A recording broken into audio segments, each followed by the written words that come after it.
smoke. The acrid scent filled Max's nostrils, triggering a flood of nightmarish memories. Not again. Please. Not again. The German shepherd's scarred body tensed as he lifted his head in the darkness, eyes wide with recognition. This wasn't just a dream, this was real. Somewhere in the Thompson house, flames were already beginning to feed. Max's burned muzzle twitched as he pinpointed the source basement. Without hesitation, he limped quickly to Emily's room first. The 7-year-old slept peacefully, unaware of the danger spreading below. Max whined, nudged, then finally grabbed her blanket with his teeth, pulling it off with desperate determination. "Max," Emily mumbled, confused. But there was no time. Already the smoke was thickening. For the second time in his life, Max was facing his greatest fear to save the ones he loved, only this time he wouldn't fail. Leave a like and share your thoughts in the comments along with the city you're watching from now. Let's continue with the story. The California wildfire had moved with terrifying speed that summer night 8 months ago. By the time firefighters reached the Wilson family home in the hills outside San Diego, there was nothing left but smoldering ruins. Among the ashes, they found something unexpected, a severely burned German shepherd, somehow still alive, lying protectively beside the remains of what had once been a child's bedroom. No one expected the dog to survive, with burns covering over 40% of his body, including most of his face and left side. The veterinarians at San Diego Animal Rescue Center debated humane euthanasia, but Dr. Melissa Parker saw something in the shepherd's eyes. "He's not ready to go," she told her team. "This dog is fighting to live." The months that followed were a testament to both canine resilience and human compassion. Multiple surgeries, skin grafts, and painful rehabilitation became Max's daily existence. His fur would never grow back properly on the burned areas, leaving him with a mottled, scarred appearance that often caused children to point and adults to avert their eyes. But beneath the physical damage, Max's gentle spirit remained intact. James Thompson first heard about Max during a fundraising event for the Animal Rescue Center. As a firefighter who had seen too many tragedies, something about this particular story resonated deeply. His wife, Sarah, a pediatric nurse specializing in burn victims, felt the same pull when she saw Max's photo. "He reminds me of my patients," Sarah whispered to James. "The ones who survive carrying both visible and invisible scars." Their family was still healing too. Tyler, their 16-year-old son, had become withdrawn and angry since losing his best friend in a car accident the previous year. 7-year-old Emily had stopped talking for nearly 2 months afterward. And Grandpa William, who had moved in with them after Sarah's mother passed, still battled his own demons from Vietnam. "Maybe we need him as much as he needs us," James suggested as they watched Max through the observation window. The dog's scarred body curled tightly in the corner of his kennel, eyes warily tracking every movement. What none of them knew then was how this damaged shepherd would one day repay their compassion in ways they couldn't imagine, or how much it would cost him to do so. Sarah Thompson's volunteer shifts at the Animal Rescue Center had become her sanctuary, a place where healing others helped her manage her own grief. The pediatric burn unit where she worked during the week was emotionally demanding, but these Saturday mornings with injured animals somehow restored her balance. That particular morning, Dr. Parker had asked specifically for her help. "I want you to meet someone special," Melissa said, leading Sarah to a quiet room in the back of the facility. He's made remarkable progress, but we're worried about his future. Not many people want to adopt a dog with his challenges." When Max limped into the room, Sarah's breath caught. His scars told a story she recognized all too well, one of pain, survival, and permanent change. The German Shepherd's left side was a landscape of healed burned tissue, pink and ridged where fur would never grow again. His left ear was mostly gone, and part of his muzzle remained permanently twisted. But it was his eyes that truly captured her, deep amber and startlingly intelligent, watching her with cautious assessment. "May I?" Sarah asked, slowly extending her hand. Dr. Parker nodded. "He's not aggressive, just careful about who he trusts now." Max approached with dignified hesitation, sniffing Sarah's outstretched fingers before gently pressing his scarred head against her palm. Something unspoken passed between them, a recognition, perhaps, of what it meant to witness suffering and continue forward anyway. "His family?" Sarah asked quietly.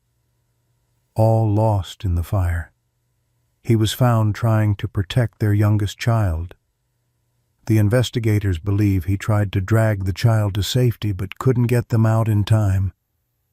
That evening, Sarah couldn't stop thinking about Max as she prepared dinner.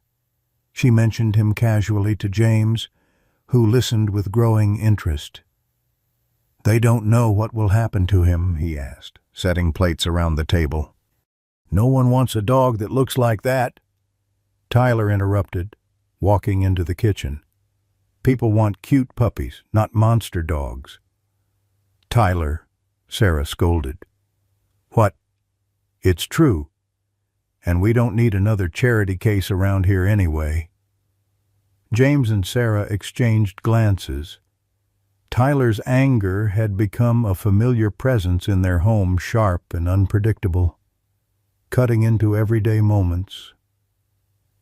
"Actually," Grandpa William spoke up from his seat by the window, "dogs that have been through trauma understand things others don't. Back in Nam, we had a dog that survived an attack on our camp.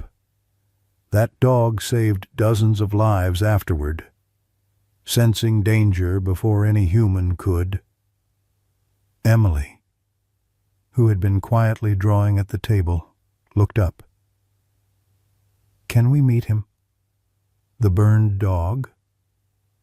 The debate lasted for days. Tyler remained firmly opposed, arguing that the family had enough problems without adding a damaged animal to the mix. Sarah pointed out the therapeutic benefits, while James privately admitted to her that something about Max's story touched him deeply, perhaps because, as a firefighter, he'd seen too many victims he couldn't save. It was Emily who ultimately shifted the balance. Dr. Parker had arranged for the family to meet Max in the center's garden area. While the adults talked and Tyler sulked by the fence, Emily sat quietly on a bench. Without prompting, Max slowly approached her, gently laying his scarred head on her lap. "He knows." Emily whispered the most words she'd strung together in months.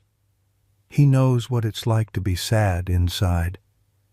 James watched his daughter stroke the damaged dog's head, something lightening in his chest for the first time in too long. Sarah squeezed his hand, tears in her eyes. "We'll need to make adjustments," she said. "His physical therapy isn't finished, and he might have ongoing medical needs." "I can help with that," Grandpa William offered. "Give me something useful to do besides watch game shows all day."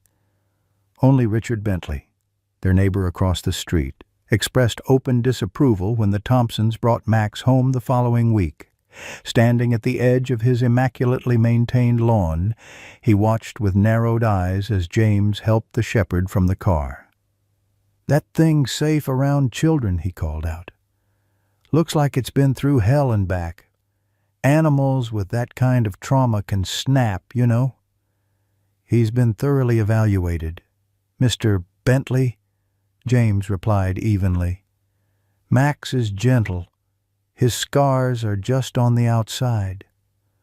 "Well, keep it away from my property," Bentley muttered. "Bad enough having to look at it."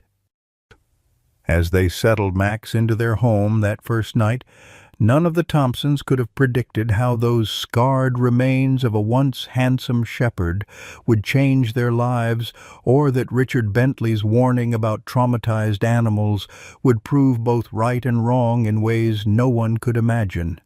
Max's first week in the Thompson home revealed the depth of his trauma.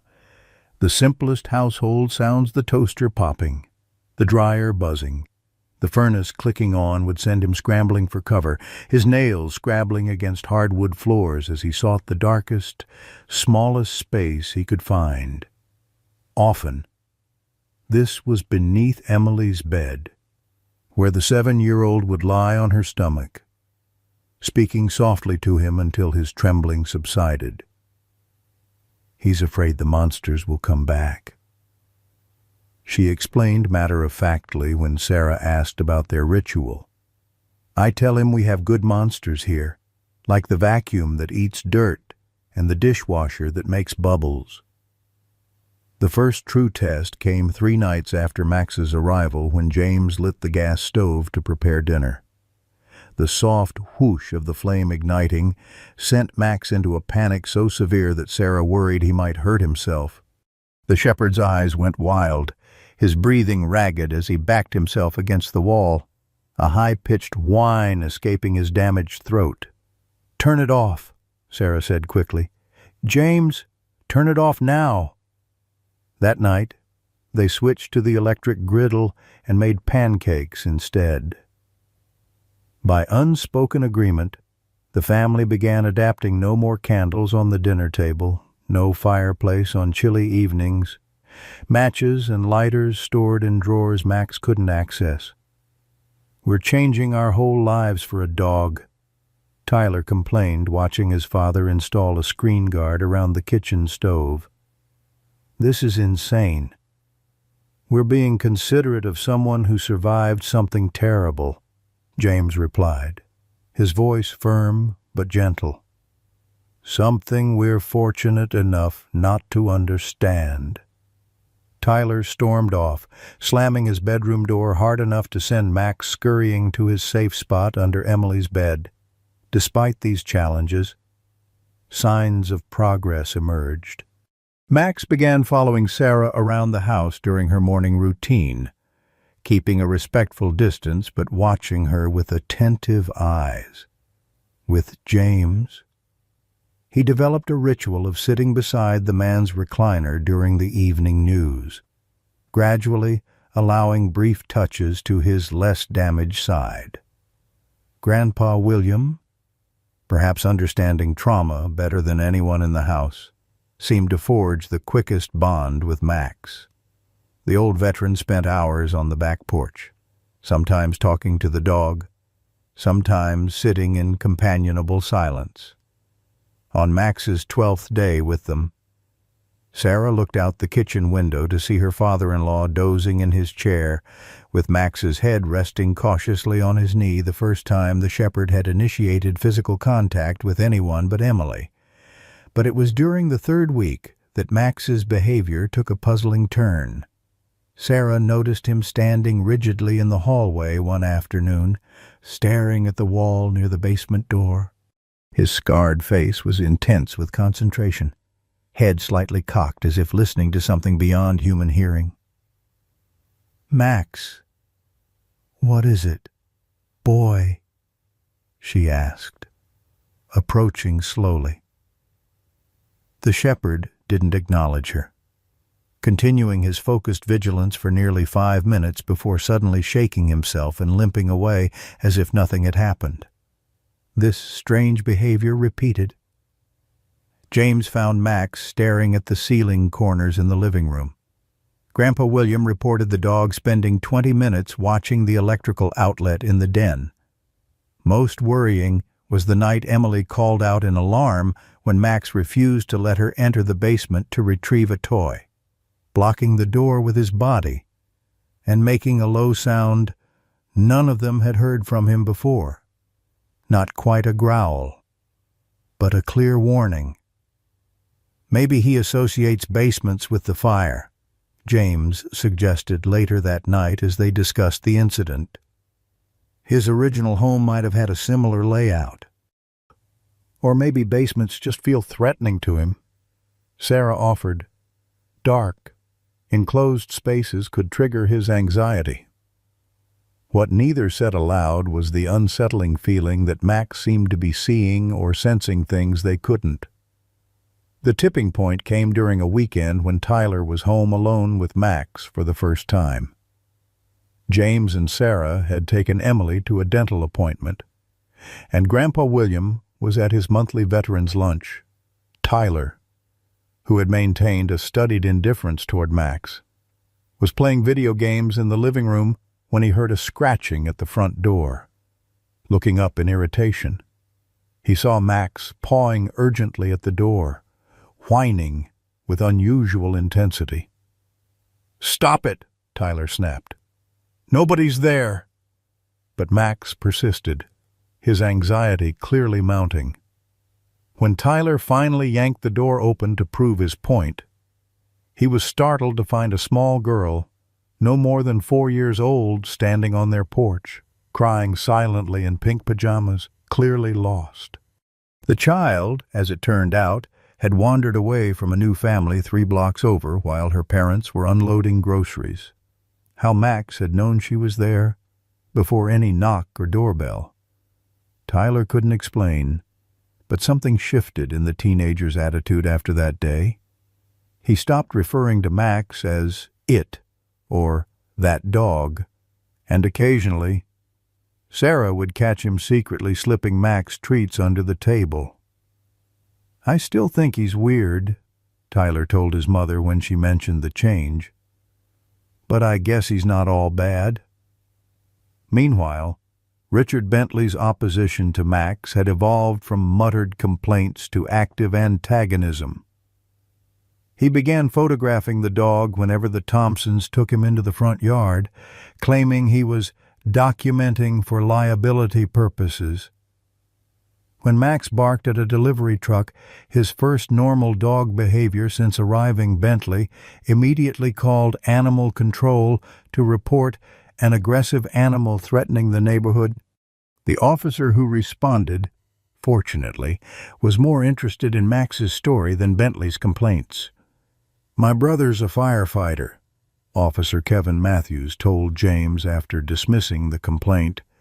"He's told me about animals rescued from fires.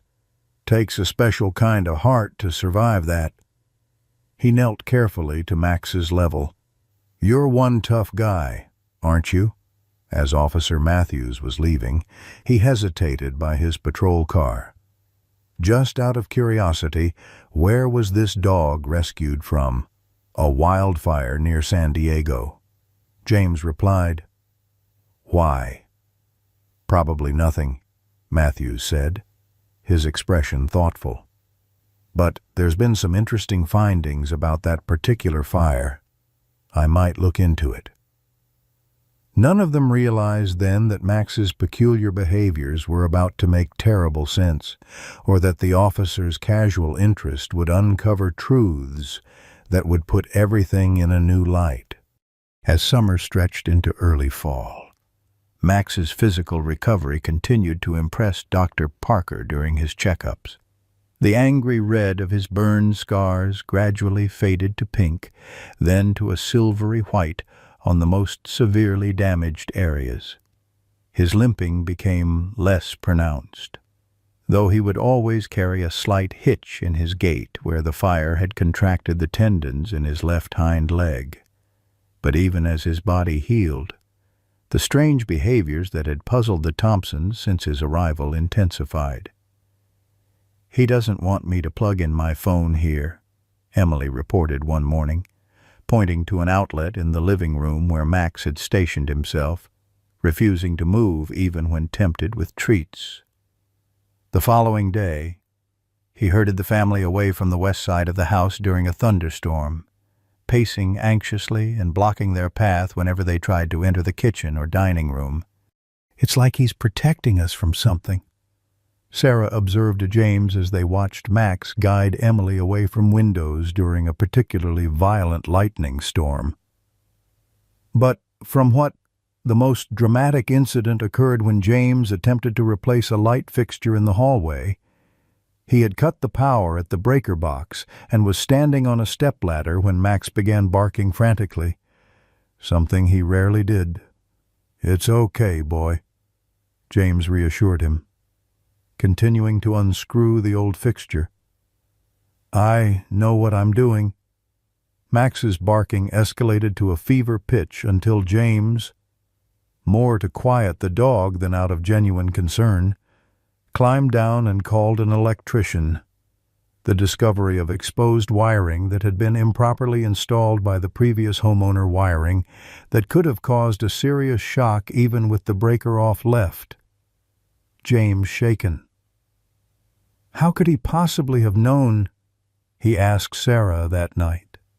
"Dogs have senses we don't fully understand," she replied, though her expression revealed her own unease. "Maybe he can smell the electrical problem. Or maybe he's just terrified of anything related to fixtures or electricity because of the fire," James suggested. The more rational explanation somehow less comforting. The family's adjustment to Max continued alongside his peculiarities. Despite Tyler's initial resistance, the teenager had developed what he would describe as a mutual tolerance with the shepherd. This subtle shift became apparent one afternoon when Sarah overheard her son talking to Max in the backyard. "You don't look at me like I'm broken," Tyler was saying as he tossed a tennis ball that Max cautiously chased. "Everyone else still walks on eggshells since Alex died, like I might shatter if they mention his name." He threw the ball again, watching Max's awkward but determined retrieval. "At least you're honest about your damage. Mine's all inside where nobody can see it." Grandpa William's relationship with Max had evolved into a formal routine. Every morning at precisely 8 o'clock, the old veteran and the scarred shepherd would walk the perimeter of the property together, William leaning slightly on his cane, Max matching his deliberate pace. They would then sit on the back porch for exactly 30 minutes, regardless of weather, in what Sarah had come to think of as their private meditation. "What do you two talk about out there?" she asked her father-in-law one rainy morning after their ritual. "Things only soldiers understand," William replied, a rare smile softening his weathered face. "About how you carry the battlefield home with you, even when the war is over." Emily, for her part, had appointed herself Max's official protector against the outside world. When neighborhood children pointed or stared at his scars, she would step between them and Max with the ferocity of someone 3 times her age. "He's a hero," she informed a group of gawking kids at the park. "Heroes don't always look pretty. Sometimes they look brave instead." James found himself unexpectedly moved when he overheard this declaration. That night, he sat beside Max on the back steps, the shepherd maintaining his customary few inches of space between them. "You know," James said quietly, "I've pulled people from burning buildings for 15 years, saved a lot of lives. But I've lost some, too." He stared out into the darkness. "I think that's what haunts me most, not the ones I saved, but the ones I couldn't reach in time." He glanced at Max's scarred profile. I wonder if that's what haunts you too.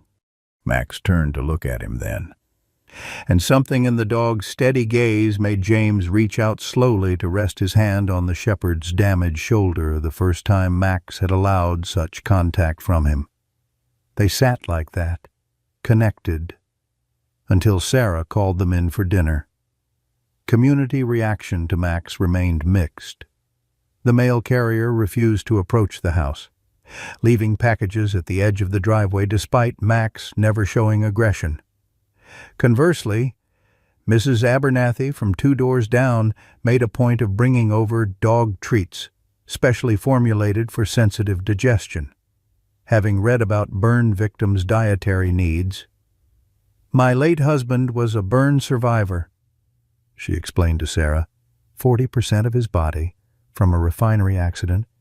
People treated him differently afterward, like his scars were contagious. She watched Max cautiously accept a treat from her gnarled hand. Animals don't judge the way people do, but seems to me this one's been judged plenty. Richard Bentley's campaign against Max escalated when he began circulating a petition demanding the enforcement of dangerous animal restrictions in their neighborhood covenant. The petition never explicitly mentioned Max, but phrases like disfigured animals causing distress and unpredictable behavior due to past trauma made the target clear. This is discrimination. Sarah fumed after finding the petition in their mailbox. He's targeting Max because of how he looks. We'll handle it, James assured her, though his expression was troubled. Bentley's always been difficult, even before Max. The situation grew more complex when Officer Matthews returned to the Thompson home 6 weeks after his initial visit. This time, he arrived in an unmarked car and asked to speak with James and Sarah privately. "I looked into the fire that injured your dog," Matthews explained once they were seated in the living room. Max curled cautiously at Emily's feet across the room. "Something about it didn't sit right with me.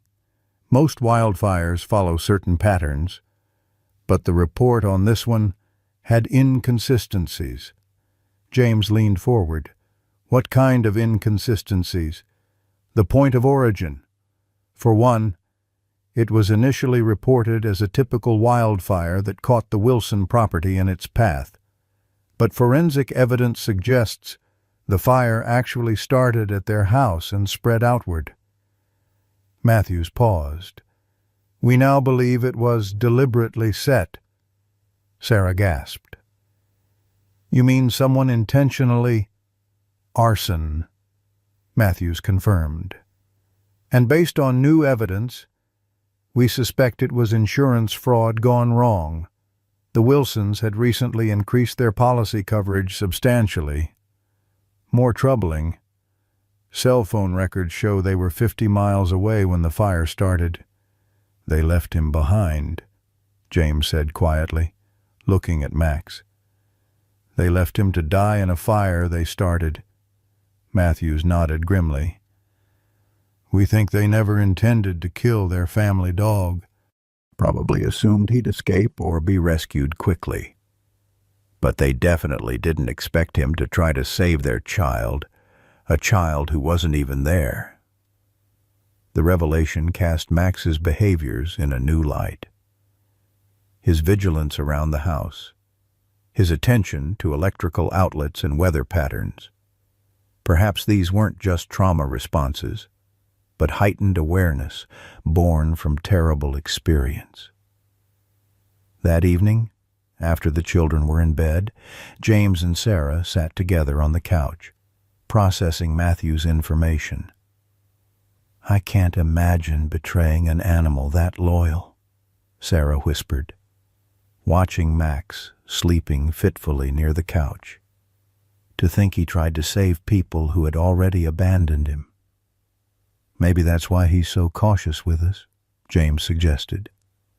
"How does he know we won't betray him too?" The conversation was interrupted by the sound of raised voices outside. Looking through the window, They saw Richard Bentley engaged in an animated discussion with two other neighbors on the sidewalk, petition papers in hand. "This has gone far enough," James said, heading for the door despite Sarah's attempt to dissuade him. The confrontation that followed would later be described by Mrs. Abernathy as the most excitement our street has seen since the Miller boy drove his father's car into the pond. James, normally diplomatic to a fault, found himself defending not just Max, but what he represented. That dog survived hell, he told the small gathering that had formed. He was betrayed by the people he trusted most, and instead of becoming vicious or mean, he's still gentle enough to let my 7-year-old daughter fall asleep using him as a pillow. If anyone's a threat to this neighborhood, it's people who judge based on appearances and fear what they don't understand. Bentley's face had reddened. "It's not about his looks, Thompson. It's about safety. Traumatized animals are unpredictable. What happens when he has a flashback and bites someone? Will you be so righteous then?" "Max has never shown aggression to anyone," James countered. "Unlike some people I could name." The tension might have escalated further, if not for the unexpected arrival of Tyler, who had heard the commotion from his bedroom window. "You know what?" the teenager interjected, surprising everyone. "You're all talking about Max like he's some kind of ticking time bomb. But he's the one who knew that little kid was lost on our porch before anyone rang the bell. He's the one who kept Dad from getting electrocuted last week." Tyler's voice cracked slightly. "Maybe instead of worrying about what he might do wrong, you should pay attention to what he's already doing right." The impromptu speech from the normally withdrawn teenager left an impression. The petition never gained enough signatures to proceed, and though Bentley remained opposed, his campaign lost momentum. As the 1-year anniversary of the California wildfire approached, Max's behavior grew increasingly erratic. He refused to sleep at night, instead pacing from room to room, checking windows and doors. Twice, Sarah found him standing at the basement door at 3 a.m, trembling but vigilant. During the day, he shadowed each family member in turn, as if conducting wellness checks. "I'm worried about him," Sarah confided to Dr. Parker during Max's checkup. "It's like he's expecting something terrible to happen." "Anniversary reactions are common in trauma survivors," the veterinarian explained. "Human or animal, the body remembers even when the conscious mind doesn't track dates. His nervous system is essentially preparing for the trauma to repeat itself." "So this will pass?" Sarah asked hopefully. "Usually. But it's also possible he's responding to environmental cues similar to what he experienced before the first fire. Changes in barometric pressure, air quality, even subtle shifts in household electricity that humans can't detect." That explanation seemed increasingly plausible, as Max's anxiety escalated alongside an unseasonable heat wave that settled over their region. The temperature climbed to record highs for October, creating the same dry, hot conditions that had preceded the California wildfires the previous year. Grandpa William, whose arthritis gave him his own weather prediction abilities, watched Max with growing concern. "That dog knows something," he told James on the 3rd evening of the heat wave. "Reminds me of how our camp dogs acted before an attack. Not just scared, purposeful." The family tension reached its breaking point the following night, when Tyler exploded at dinner after Max repeatedly nudged his chair away from the table. "Enough!" he shouted, causing Max to retreat to the corner. "I can't even eat in peace anymore. This dog is running our entire lives. And you're all just letting it happen." "He's just anxious because of the anniversary," Sarah began. But Tyler cut her off. It's always something with him. First we can't use candles. Then I can't have friends over because they might stress him out. Now I can't even sit at the table without being herded like a sheep. It's like you care more about this damaged dog than your own son." The words hung in the air, their impact visible on everyone's faces. Emily began to cry quietly, while Grandpa William stared down at his plate. James started to respond, but it was Sarah who spoke first. "Is that what you think, Tyler? That we replaced Alex with Max?" The teenager's anger seemed to deflate, leaving only raw pain. "I don't know. Sometimes. It feels like everyone was so broken after Alex died. And then this broken dog shows up, and suddenly there's all this hope. Like he gets to be the miracle that Alex didn't get to be." Sarah moved to embrace her son, but he stepped back, eyes glistening. "I'm not hungry anymore," he muttered, leaving the table. Later that night, after an uncomfortable evening of minimal conversation, the family prepared for bed. The temperature remained unusually high, making the house stuffy despite the air conditioning.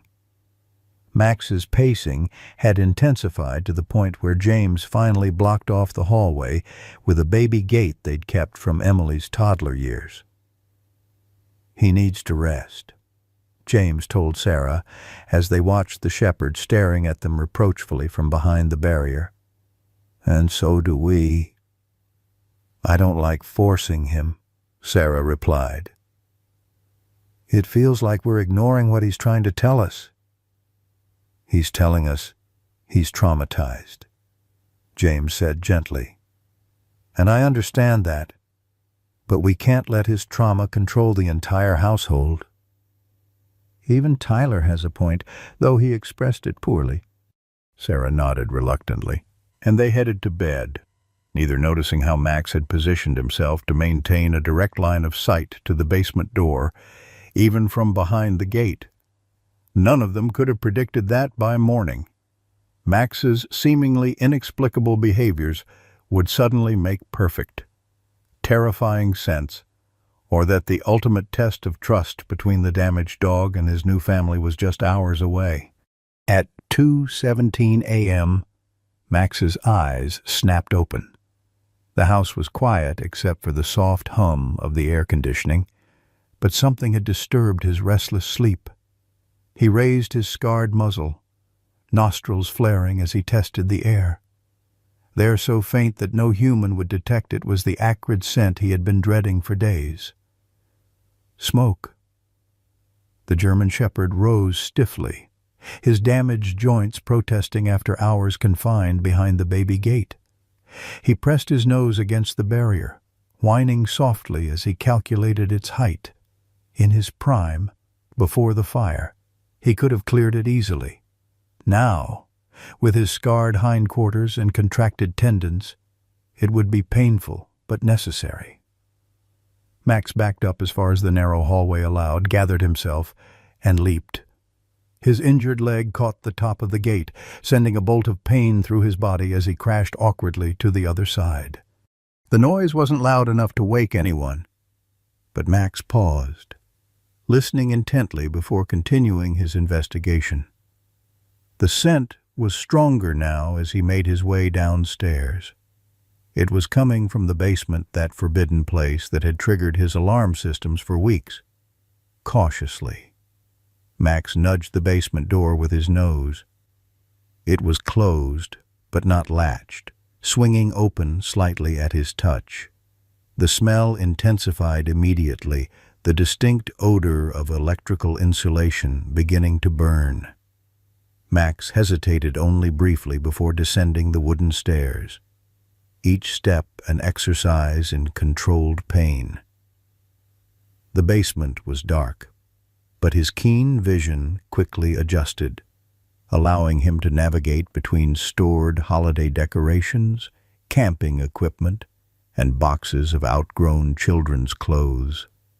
following his nose. He tracked the burning smell to the far corner where the household's main electrical panel was located. Even in the dim light, Max could see the problem. A small flame had ignited where an overloaded circuit had finally surrendered to the strain of the heat wave and the house's aging wiring. The fire was still contained, licking tentatively at the wooden frame surrounding the panel, but Max recognized the deadly potential.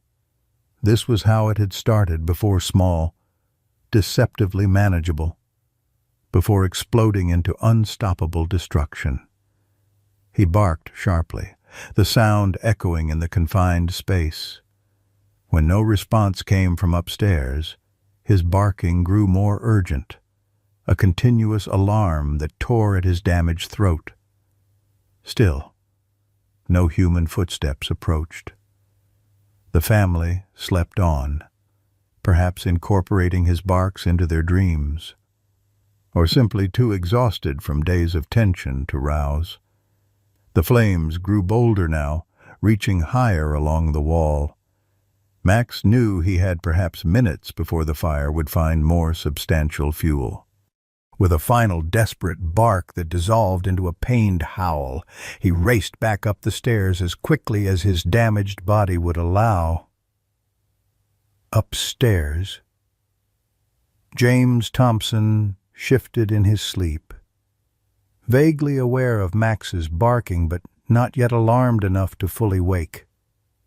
Beside him, Sarah slept the deep sleep of someone who had spent the day mediating family tensions. Down the hall, Tyler had fallen asleep with headphones on, while Emily slumbered surrounded by stuffed animals, including the plush German shepherd she'd named Max Jr. Only Grandpa William, whose Vietnam-honed instincts had never quite faded, opened his eyes at the sound of Max's distress, but even he wasn't immediately moved to investigate. Max reached the top of the stairs, panic mounting as he smelled the smoke growing thicker. In the kitchen, he spotted the dish towel Sarah had left hanging from the oven handle. With careful precision, born of desperation, he gripped it between his teeth and dragged it to the sink, pawing awkwardly at the faucet until a trickle of water dampened the cloth. With the wet towel in his mouth, Max raced to James and Sarah's bedroom first. The door was partially open, allowing him to push through. Standing beside their bed, he dropped the wet towel and began barking directly at them, just inches from their faces. James jerked awake, disoriented. "Max, what the—" The shepherd didn't wait for comprehension. He grabbed the edge of their comforter in his teeth and yanked hard, pulling it halfway off the bed. "James," Sarah mumbled, now also awake. "What's happening?"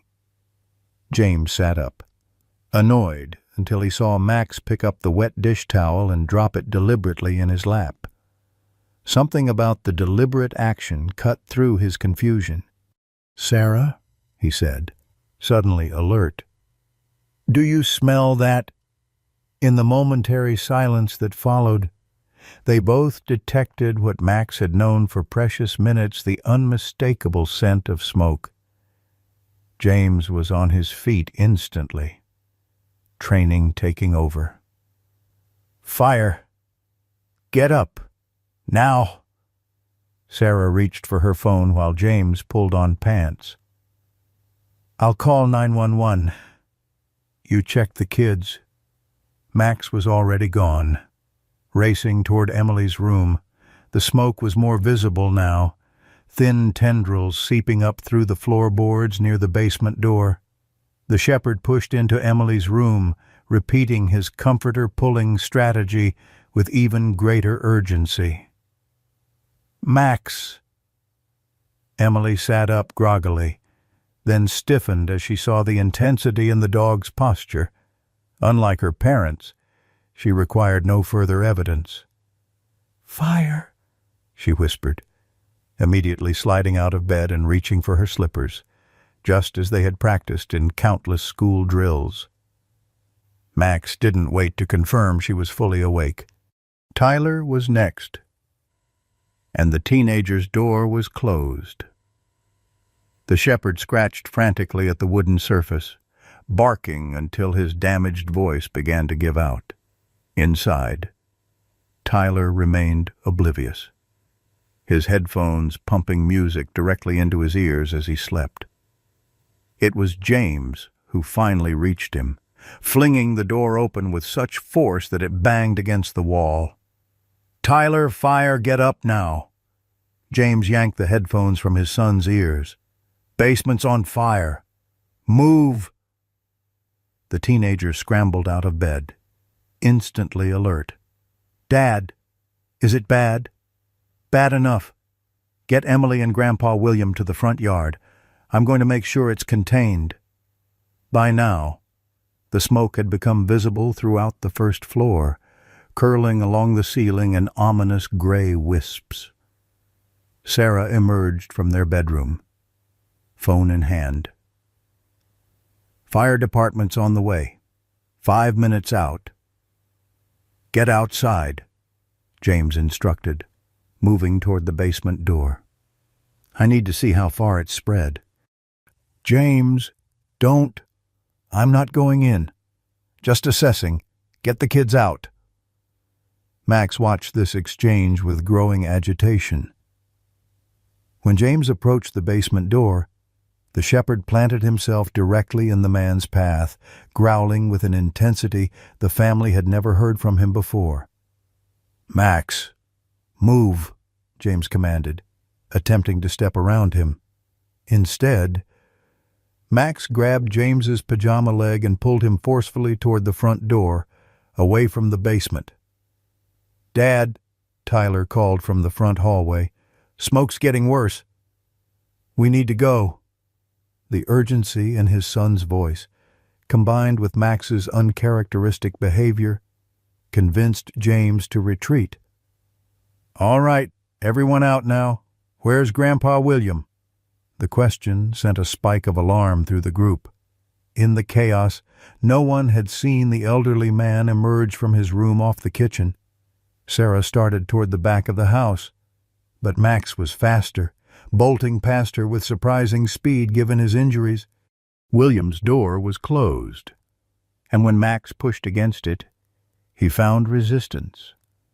The old man had wedged a chair under the knob, a habit from his military days when the need for security often outweighed convenience. Max barked frantically, scrabbling at the door with his paws. Inside, William was struggling to reach the door, his arthritic hip having given out when he tried to stand too quickly.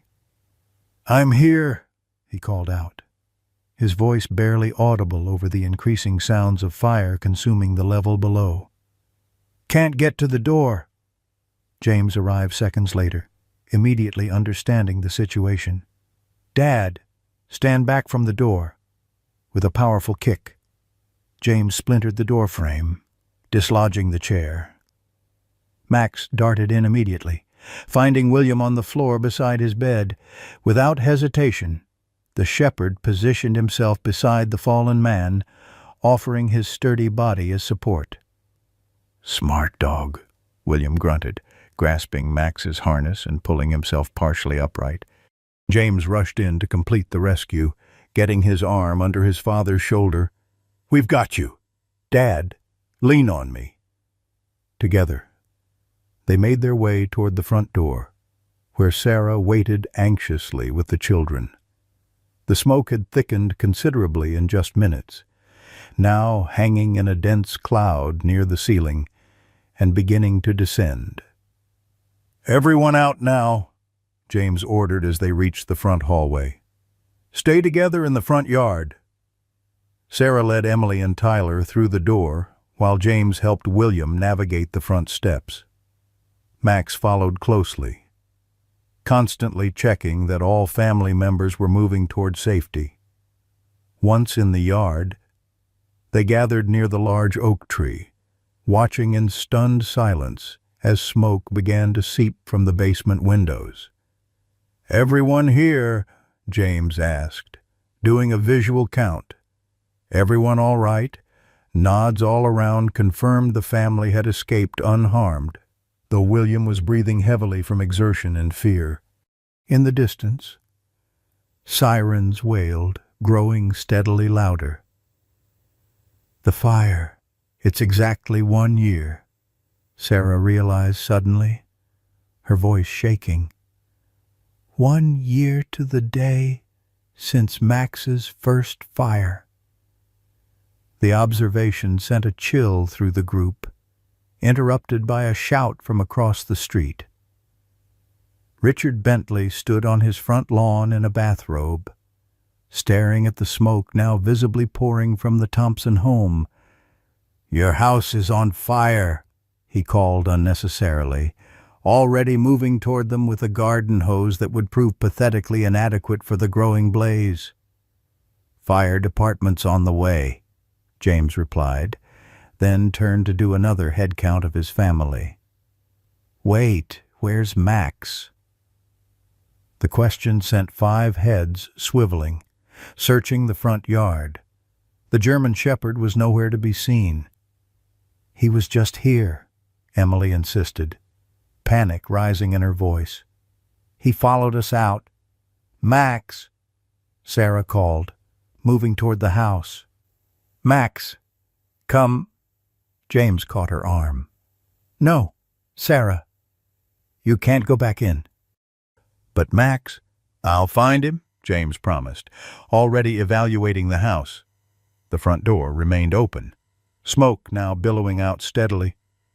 The structure itself was still intact, but James knew from professional experience how quickly that could change. "Stay here with the kids." Before he could approach the house, a flash of movement caught his attention, not from the front door but from the side yard. Max appeared, moving with purposeful speed despite his limp, heading not away from the house but toward the Bentley property across the street. "Max!" James called, confused by the dog's behavior. "Here, boy." The shepherd ignored the command, instead racing directly toward Richard Bentley, who instinctively backed away from the approaching animal. "Keep that beast away from me," Bentley shouted, dropping his garden hose. But Max was not targeting Bentley. Instead, he darted past the startled neighbor and bounded up onto Bentley's porch, where he began scratching frantically at the front door, barking hoarsely. James followed, confusion turning to alarm as he realized the implication. "Is someone inside your house?" "Bentley." The neighbor's face drained of color. "My sister, she's visiting, sleeping in the guest room." "But why would the dog—" James didn't wait for him to finish. "Call out to her now." The commotion had drawn Sarah and the children across the street as well. Tyler reached the porch first, joining his father as Bentley fumbled with his keys, hands shaking too badly to unlock his own door. "Move," Tyler said, taking the keys. He unlocked the door quickly, allowing Max to surge inside ahead of them. The interior of Bentley's house was clear of smoke, but Max's behavior remained urgent as he raced down the hallway toward the guest bedroom. James and Tyler followed, with Bentley close behind. "Margaret," Bentley called out. "Margaret, wake up!" The guest room door was closed but unlocked. James pushed it open to find an elderly woman lying motionless in bed, an empty prescription bottle on the nightstand beside her. "Margaret." Bentley rushed to his sister's side, shaking her shoulder. "Maggie, wake up." James quickly assessed the situation. The empty pill bottle, the glass of water, the woman's shallow breathing. "Tyler, go tell your mother we need an ambulance. Possible overdose." As Tyler ran to relay the message, James checked the woman's pulse. "She's alive, but her pulse is weak." "How long has she been like this?" "I don't know," Bentley admitted, face ashen. "We argued earlier tonight. She seemed upset, but I never thought—" I went to bed around 11. She must have—" His voice trailed off as the implication of what might have happened hit him, if not for the fire, if not for Max's inexplicable awareness. Outside, the wail of sirens announced the arrival of the fire trucks. Through the bedroom window, they could see the red strobe lights painting the neighborhood in an eerie, pulsing glow. "The paramedics will be here any minute," James assured Bentley, maintaining pressure on the unconscious woman's wrist to monitor her pulse. "Just keep talking to her." Throughout this crisis, Max had remained beside the bed, his scarred face intense with concentration as he watched the woman's barely perceptible breathing. When her eyelids fluttered slightly, he whined softly, pushing his nose against her limp hand. "She moved," Bentley said hopefully. "Maggie, can you hear me?" The woman's eyes opened briefly, unfocused and confused, before closing again. But she had responded a positive sign. Sarah appeared in the doorway. "Ambulance is 2 minutes out. The fire crew is already working on our house." She knelt beside Max, running her hands over him to check for injuries. How did he know? James? How could he possibly have known she needed help? James shook his head, equally mystified. "I don't know. But he led us straight to her." The next 20 minutes passed in a blur of activity.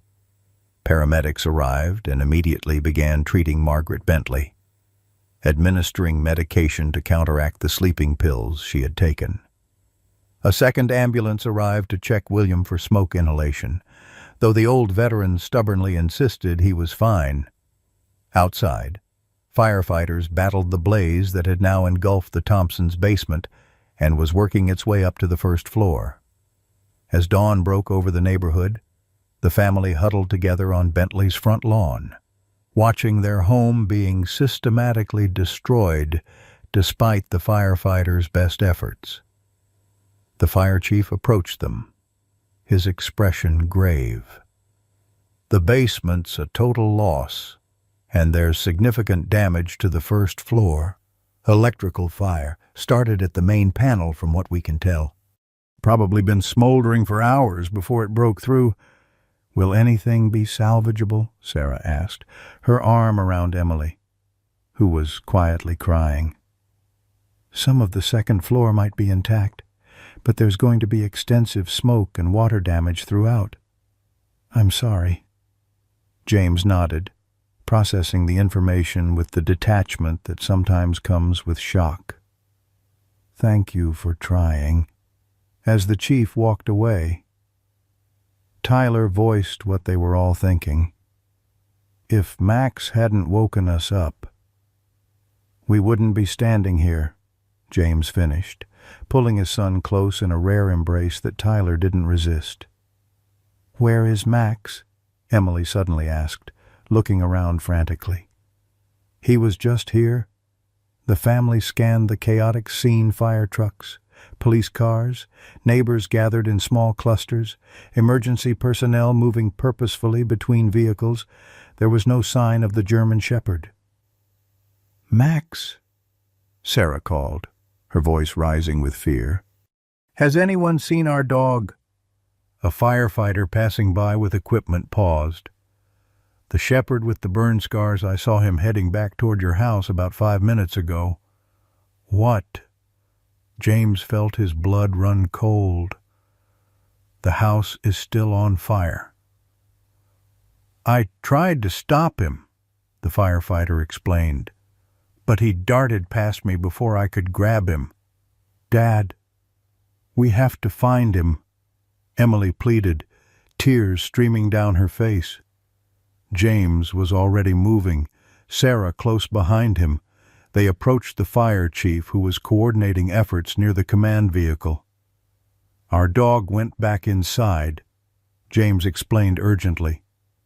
"German Shepherd, heavily scarred from a previous fire." The chief frowned. We can't send anyone in for an animal, not with the structural integrity compromised. Then I'll go, James said firmly. Absolutely not. We've contained the fire to the south side, but the floor joists are weakened throughout. It's too dangerous. As they argued, a shout went up from one of the firefighters at the house. Movement at the second-floor window, east side. All eyes turned to see Max's distinctive silhouette appear at Tyler's bedroom window. The shepherd was carrying something in his mouth, though from this distance it was impossible to tell what. "That's my room," Tyler said, having joined his parents. "But why would he—" Before he could finish, a terrible groaning sound came from the house, followed by the sharp crack of timbers giving way. The gathered crowd watched in horror as a portion of the roof collapsed inward, sending a shower of sparks and debris into the morning sky. And in that moment, Max disappeared from the window. "Max!" Emily's scream cut through the chaos, a sound of such pure anguish that heads turned throughout the gathered crowd.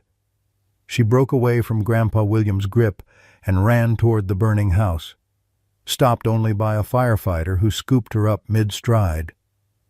"You can't go in there, sweetheart," the woman said firmly, holding the struggling child. "It's not safe." "But Max is in there," Emily sobbed, her small body heaving with the force of her despair. "He saved us. We have to save him." Sarah rushed to take her daughter from the firefighter, her own face streaked with tears. "Emily, honey, they're doing everything they can." But the fire crews weren't advancing toward the house anymore. Instead, they had shifted to a defensive position, their hoses directed at preventing the fire from spreading rather than extinguishing the main blaze. The message was clear to James, who had seen this tactical shift many times in his career. They had moved from rescue to containment. The structure was considered lost. "Chief," James approached the incident commander again, his voice steady despite the emotion threatening to overwhelm him. "That dog saved 6 lives tonight, my family and Margaret Bentley across the street. He went back in for a reason." The chief's expression was sympathetic but firm. "I understand he's important to you, Thompson, but I can't risk my people for a dog," James finished, a edge creeping into his voice. "He's not just a dog. He's already survived one fire that would have killed most humans. He deserves the same chance we'd give any victim." Nearby, Tyler stood motionless, staring at his bedroom window where Max had last been seen. "He went to my room," he said quietly. Then louder, "Dad, he went to my room specifically." James turned to his son. "What's in there that he would go back for?" Tyler's face crumpled as realization hit him. "My memory box. With all the pictures of Alex and me. It's under my bed." His voice broke. "The last photos I have of us together." The revelation sent a wave of fresh pain through the family. Alex had been Tyler's best friend since kindergarten, killed in a car accident just over a year ago. The loss had sent Tyler into a spiral of grief and anger from which he was only slowly emerging. The photos were irreplaceable, tangible connections to a friendship cut tragically short. "He knew," Sarah whispered, holding Emily close. Somehow Max knew what that box meant to Tyler. The chief had overheard this exchange, and something in his expression shifted. He keyed his radio. "Jenkins, Murray, get thermal imaging on the east side. 2nd floor. We may have a live victim attempting self-rescue. 2 firefighters immediately repositioned, pointing sophisticated equipment toward Tyler's window. After a tense moment, one called back, "I've got a heat signature, weak but present," moving slowly along the east wall toward the back of the house. "He's alive," James breathed, hope and fear warring in his chest. The chief was already issuing new orders, redirecting a team to the east side while another crew worked to establish a ladder to the second-floor window. But everyone present could see the challenge the fire had compromised the central structure of the house, creating a burning divide between the rescue teams and Max's location. Across the street, Richard Bentley emerged from his house where paramedics were preparing to transport his sister to the hospital. He approached the Thompson family hesitantly. "They say Margaret's going to make it," he said, his earlier hostility replaced by a humility that seemed foreign on his features. The paramedic said if they'd found her even 30 minutes later. He left the sentence unfinished, his gaze moving to the burning house. "Your dog knew. Somehow he knew she needed help." James nodded, too focused on the rescue attempt to respond fully. The firefighters had positioned their ladder but were struggling to secure it against the increasingly unstable structure. "The east section's going," one of them called out. "We've got minutes at most before secondary collapse." Emily buried her face against her mother's shoulder, unable to watch. Tyler stood rigid, fists clenched at his sides. Grandpa William had moved to stand beside his grandson, one weathered hand resting supportively on the boy's shoulder. "He'll make it," William said with quiet certainty. "Dogs like that don't quit." Inside the burning house, Max was fighting a battle against pain, fear, and the rapidly deteriorating conditions. The memory box clutched carefully in his jaws. He had been making his way along the second-floor hallway when the partial roof collapse cut off his path to the window. Smoke filled the upper floor now, thick and disorienting. But Max's previous fire experience had taught him cruel lessons in survival. He stayed low, where slivers of breathable air could still be found near the floor. The intense heat made his old burn scars throb with remembered pain. But he pushed forward, driven by some mixture of instinct and devotion that transcended self-preservation. In his mind, the box he carried was part of his pack, something precious that needed protection. Outside, the rescue efforts took on increased urgency as a section of the eastern wall began to visibly bow outward. "We're out of time," the chief announced grimly. "Pull back. The structure's going." "No," Tyler shouted, starting forward, only to be restrained by his grandfather with surprising strength for a man his age. "Look," Sarah suddenly pointed toward the rear of the house, "the bathroom window." All eyes turned to see Max's scarred face appear briefly in the small window of the second-floor bathroom, the least damaged section of the house. The window was partially open left that way to air out the room after Emily's shower the previous evening, but too small for an adult to access from the outside. "We see you, boy," James called out, as if Max could understand. "Stay there." The firefighters immediately redirected their efforts, repositioning the ladder toward the bathroom window. But even as they worked, the distinct sound of splintering wood announced that the house had reached a critical failure point. "Clear the area," the chief ordered. "Everyone back. It's coming down." The emergency personnel began retreating, pulling the Thompsons with them despite their resistance. From the bathroom window, Max's face disappeared from view. "No," Emily screamed, reaching toward the house as if she could somehow bridge the distance through sheer will. Max, come back. What happened next would later be described by witnesses with words like miraculous and impossible. As the eastern section of the roof gave way completely, Max reappeared at the window, with a strength that belied his injuries. He pushed the small window fully open with his head and shoulders. The memory box was no longer in his mouth, perhaps set down inside to free himself for escape. For one suspended moment, Max stood framed in the window, his scarred body silhouetted against the orange glow of flames behind him.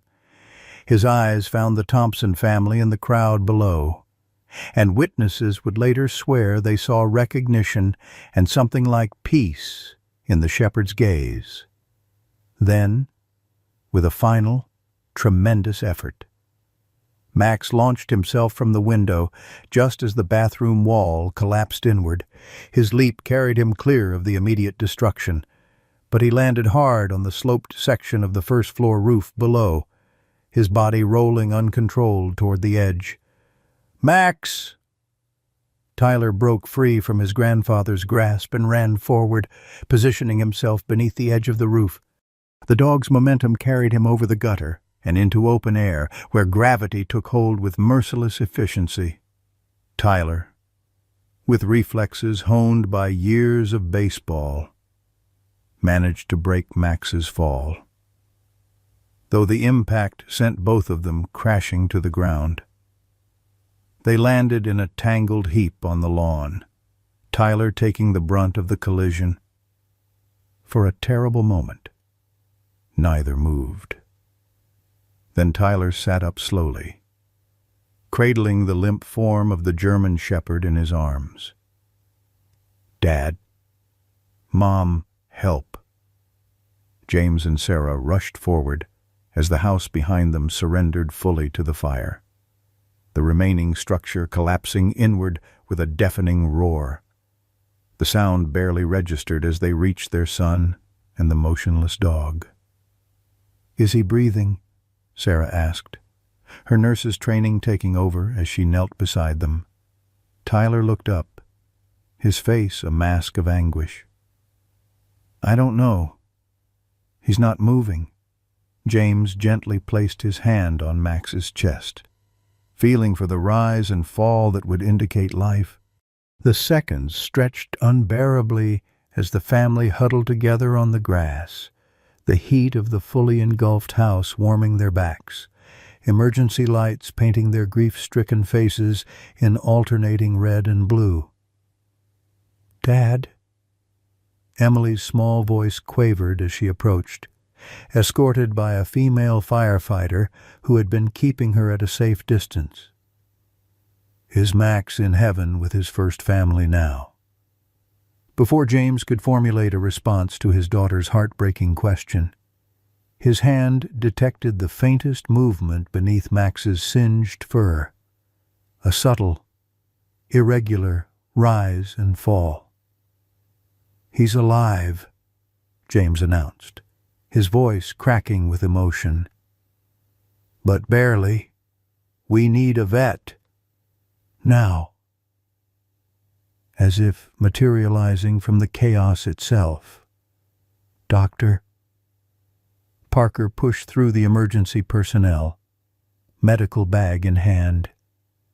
"I heard the call on the scanner," she explained breathlessly. "Let me see him." The family moved back slightly, giving the veterinarian space to work while maintaining physical contact with Max Tyler still cradling his head, Sarah holding one paw, Emily gently stroking his ear, James and Grandpa William standing protective guard over them all. "He's in shock," Dr. Parker announced after a quick assessment. "Smoke inhalation, potential internal injuries from the fall, and his old burn sites are aggravated. We need to get him to the clinic immediately." As if understanding the urgency, Max's eyes fluttered open briefly. He made a small sound, not quite a whine, not quite a whimper before his eyes closed again, his body growing heavier in Tyler's arms. "No," Tyler whispered fiercely, tears streaming down his face. "Don't you dare die, Max.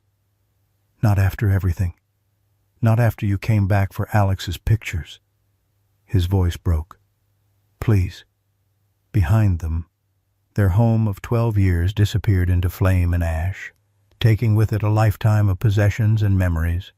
But in that moment, the Thompson family's entire world had narrowed to the labored breathing of a twice-burned German shepherd who had risked everything to save what they loved most, each other, and the memories they carried in their hearts. The veterinary clinic's emergency room burst into controlled chaos as Dr. Parker rushed through the doors with Max on a stretcher, the Thompson family following close behind. The shepherd's condition had deteriorated during the short drive, his breathing becoming more labored, his pulse weakening beneath Sarah's careful monitoring fingers. Oxygen, IV fluids, and burn protocol, Dr. Parker ordered as her team descended on the injured dog. "And call Dr. Hernandez, we may need to intubate." The family was ushered to a small waiting area, all of them still in the clothes they'd fled in, faces smudged with smoke and tear tracks. Emily clutched her plush German shepherd toy, her small body trembling with exhaustion and fear. Tyler sat motionless, staring at his hands that still held traces of Max's blood and singed fur. James and Sarah leaned into each other, their usual parental strength momentarily depleted. Only Grandpa William maintained a stoic vigil by the window, his military bearing evident in his straight spine and watchful eyes.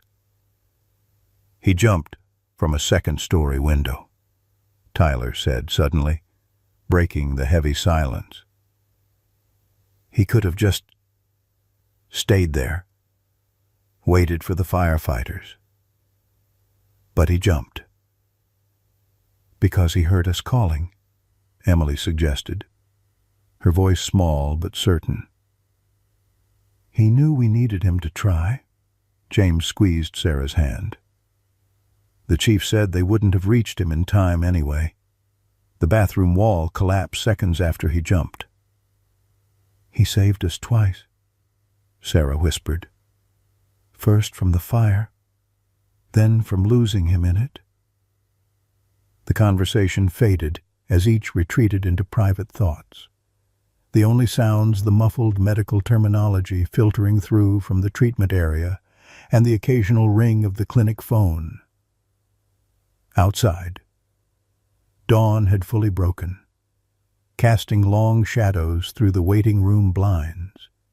The relative quiet was interrupted when the clinic doors opened to admit Officer Matthews, his uniform disheveled and smelling of smoke evidence he'd been at the fire scene.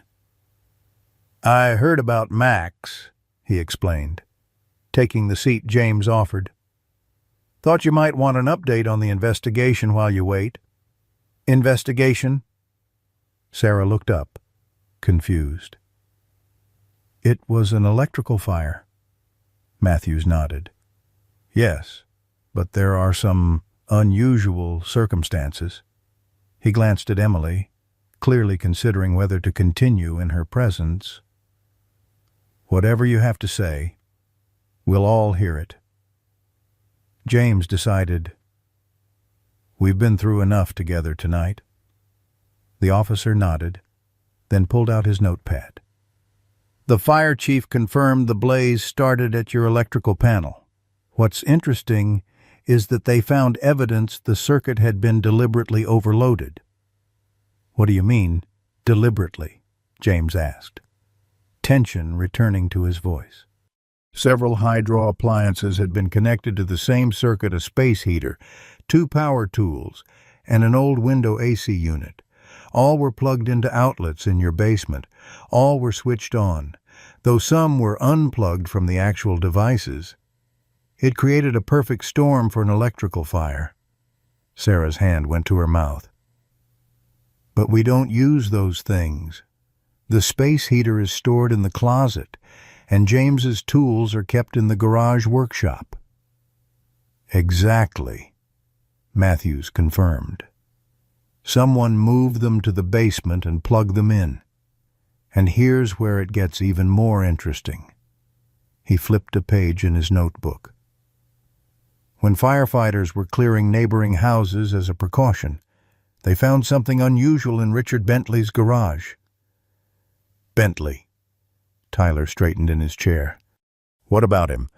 A notebook containing detailed information about your family's schedule, photographs of your house with utility access points marked, and several online printouts about home insurance claims after fires.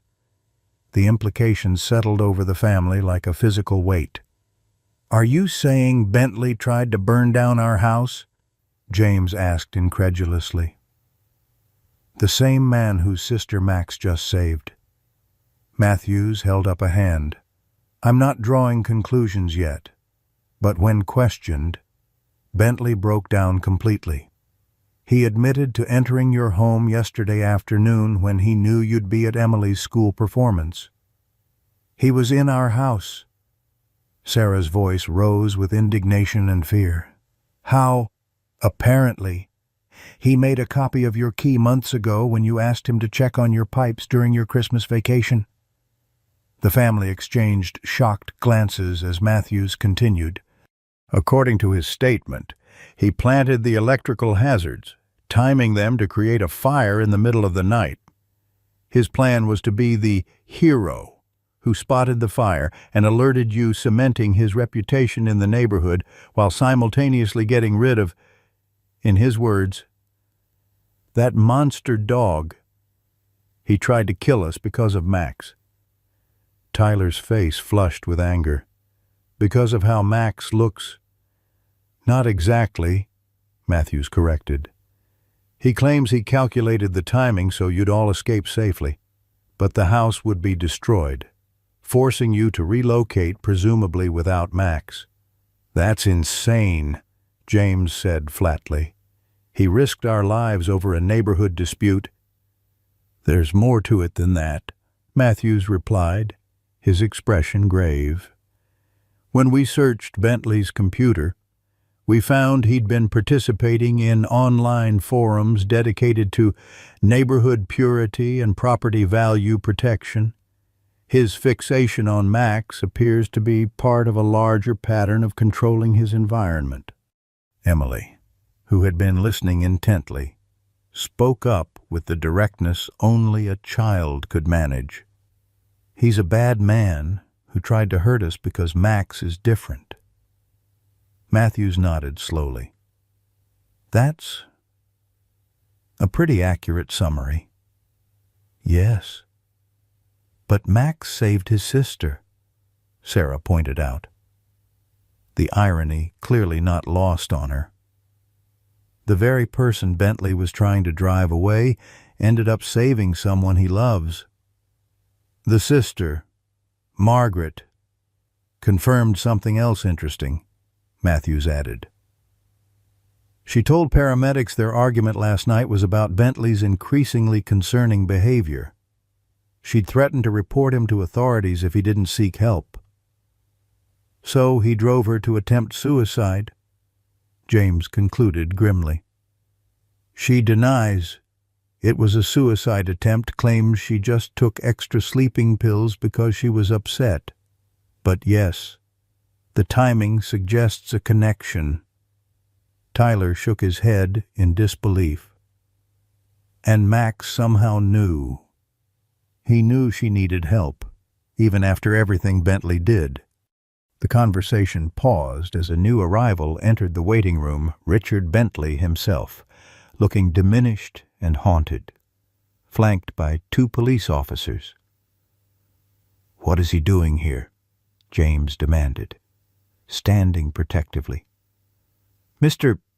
Bentley requested to speak with you before being taken to the station," one of the officers explained. "We've explained he has no right to expect this, but—" "I just need 2 minutes," Bentley interrupted, his voice barely above a whisper. "Please." James looked to Sarah, who gave a slight nod after a moment's consideration. 2 minutes, James agreed coldly. "That's it." The officers positioned themselves by the door but allowed Bentley to approach the family. He stopped several feet away, seeming unable to meet their eyes. "I don't expect forgiveness," he began, his voice unsteady. "What I did was... There's no excuse, but I need you to know that Maggie is going to be okay because of your dog."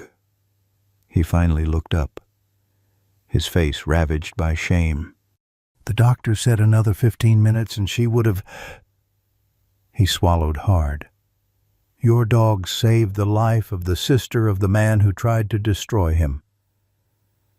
The statement hung in the air, its weight palpable. "Why did you hate him so much?" Emily asked suddenly, her young face solemn. "Because of his scars?" Bentley flinched at the direct question but answered with unexpected honesty. "When I was a boy, a dog attacked me, left me with scars of my own." He touched his collar unconsciously. "Every time I saw your dog, I was that frightened child again. But instead of facing my fear, I twisted it into something ugly." "Max was afraid of fire," Emily pointed out. "But he went into your burning house anyway, because being brave isn't about not being scared. It's about doing the right thing even when you're super scared." Something broke in Bentley's expression, a lifetime of bitterness cracking open to reveal the wounded core beneath. "I know that now," he whispered. "Too late." The officers stepped forward, indicating their patience had expired. As they led Bentley away, he turned back once.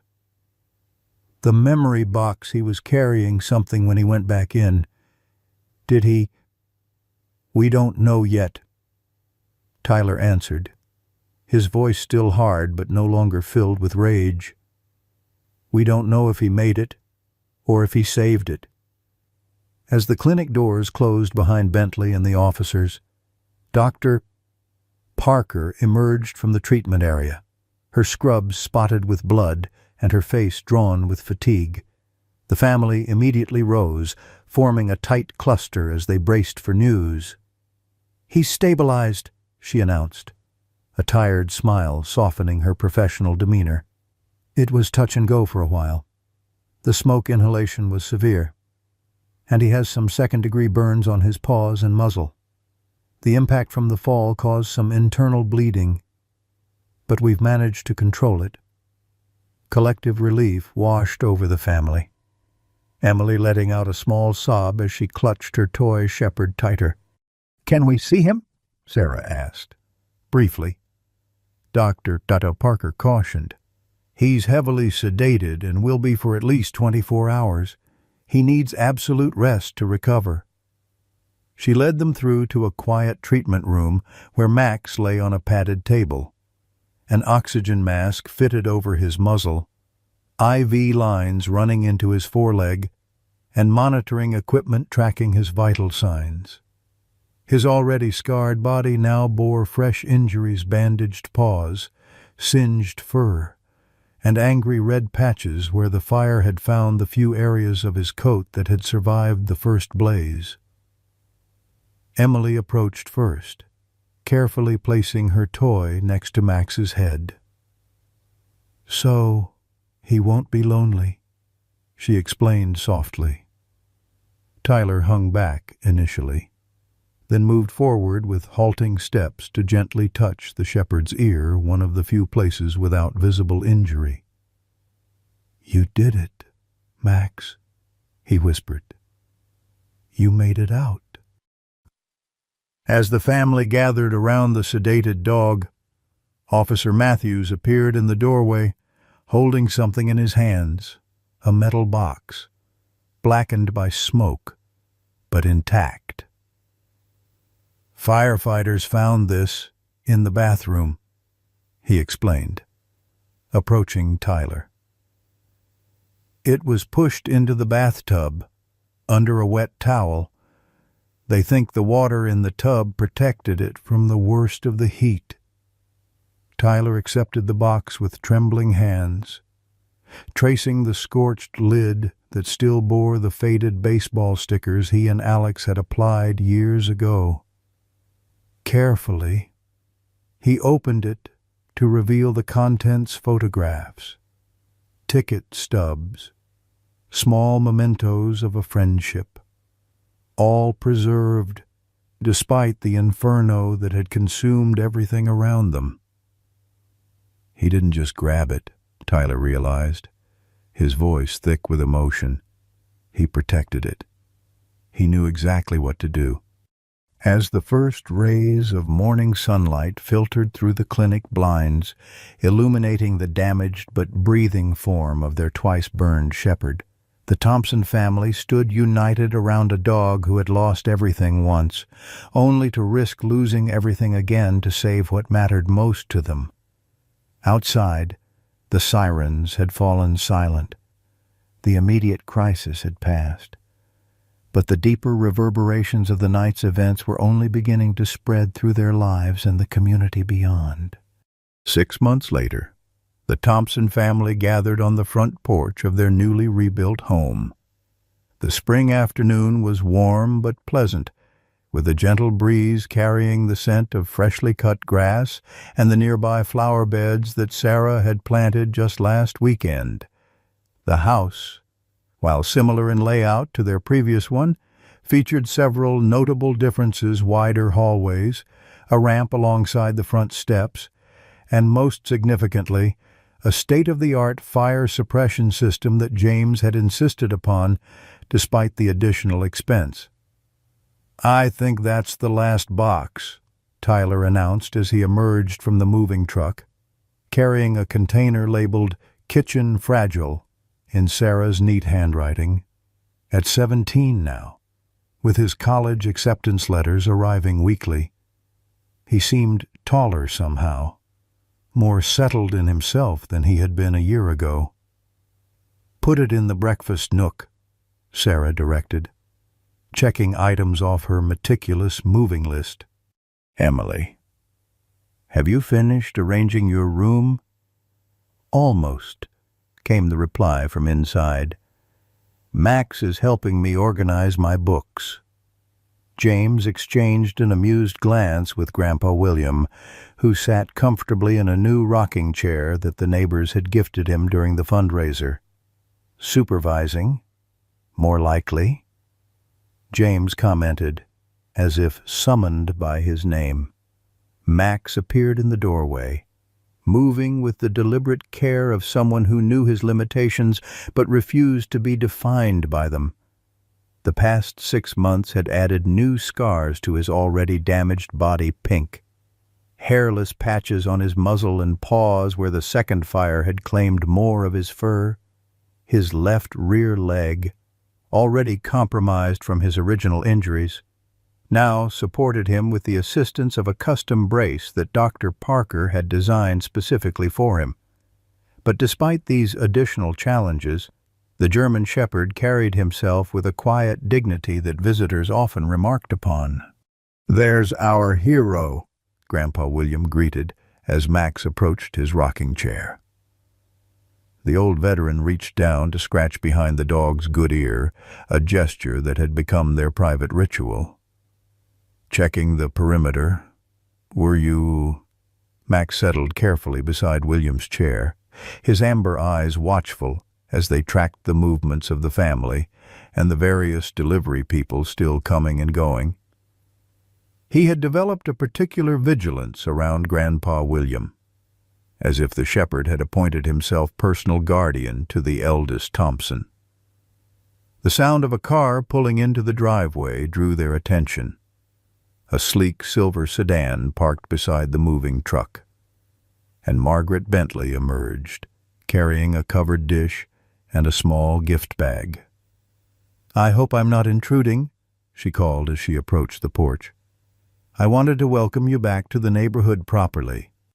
"You're always welcome, Margaret," Sarah assured her, coming down the steps to accept the dish, a homemade lasagna, still warm from the oven. "Thank you for this. It'll save us from pizza tonight." In the months since the fire, Margaret had become an unexpected ally and friend to the Thompson family. After her recovery, she had chosen to remain in the neighborhood, purchasing a small bungalow just 2 streets over rather than returning to her previous home across the country. The explanation she offered was simple. "I've never lived somewhere where people truly look out for each other. I'm not willing to give that up now that I've found it." Her brother Richard's story had taken a different path. Charged with attempted arson, breaking and entering, and reckless endangerment, he had accepted a plea deal that included mandatory psychiatric treatment. The letters he sent monthly to his sister, which she occasionally shared with the Thompsons, revealed a man slowly confronting decades of fear and prejudice under the guidance of skilled therapists. "This is for Max," Margaret said, extending the gift bag toward Emily, who had appeared at the door. "Just a small thank you." Emily accepted the bag with a polite, "Thank you," and carried it to where Max lay beside Grandpa William. Inside was a handcrafted leather collar with a simple metal tag that read, "Max, twice burned, never broken." "It's perfect," Emily declared, carefully removing Max's old collar and replacing it with the new one. The shepherd accepted this attention with patient dignity, his tail offering a single, gentle wag when Emily finished. "The community center called," James mentioned as they invited Margaret to stay for lemonade. "They want to know if Max is still coming to the children's reading program tomorrow." This was one of the more unexpected developments in their lives. 3 months into Max's recovery, Dr. Parker had suggested that his calm temperament and remarkable story might make him an ideal therapy dog. After specialized training that accommodated his physical limitations, Max had begun visiting the local children's hospital, the same one where Sarah worked offering comfort to young burn patients. The program had expanded when a local teacher invited Max to visit her classroom, using his story to teach children about resilience and the dangers of judging by appearances. Now, twice weekly, Max and Emily participated in a reading program where children who struggled with confidence would read aloud to the patient shepherd, finding their voice without fear of judgment. "The kids made him cards," Sarah said, gesturing to a colorful stack on the side table. "They missed him during the moving week." As the adults chatted on the porch, Tyler wandered to the edge of the property where a young maple tree had been recently planted. Hanging from one of its slender branches was a simple wooden plaque, "In memory of Alex Davidson, best friend and brother in spirit." Max detached himself from Grandpa William's side and limped over to join Tyler, sitting quietly beside him as the teenager adjusted the plaque to hang more evenly. "You know what's weird, Max?" Tyler said softly, not expecting or needing a response. "I think Alex would have really liked you." He reached into his pocket and pulled out a small, worn baseball, the last one he and Alex had played catch with before the accident. Carefully, he placed it at the base of the tree. "Sometimes I think you knew him somehow. Why else would you have saved these memories when you could have just saved yourself?" Max leaned gently against Tyler's leg, a warm pressure that offered comfort without demand. From the porch, James watched this interaction with a full heart. The past year had brought his family unimaginable challenges: loss, fear, betrayal, and pain. But it had also revealed strengths they hadn't known they possessed, and connections they might never have formed. Emily skipped down from the porch to join her brother and Max under the memorial tree. Her copy of The Yearling tucked under her arm, she was practicing for tomorrow's reading session. Sarah slipped her hand into James's, leaning against his shoulder as they watched their children. "We're home," she said simply. James nodded, his gaze taking in not just the new house, but the people who made it a home: his resilient children, his wise father, their unexpected friend in Margaret, and perhaps most remarkably, a scarred German shepherd who had lost everything twice, yet somehow managed to give more than he took. "Yes," James agreed, squeezing her hand. "Thanks to Max, we're all home. We're all—" As the evening sun cast long shadows across their new beginning, Max lifted his head from where he lay between Emily and Tyler. His ears perked toward some distant sound only he could hear, but unlike the anxious vigilance of months past, his posture remained relaxed. Whatever demons had haunted him, memories of flames, abandonment, or pain seemed, if not vanquished, at least quieted by the stronger force of belonging. For a dog who had been burned twice by the worst of humanity, Max had somehow emerged with his capacity for love not just intact, but expanded. And in doing so, he had taught his new family the most profound lesson of all, that sometimes the most scarred among us have the most whole hearts to offer. In our twilight years, we understand what it means to carry scars both visible and hidden, like Max, that twice-burned German shepherd. We've weathered fires of our own lost loved ones, health challenges, dreams deferred. But his story reminds us that our scars don't diminish our worth.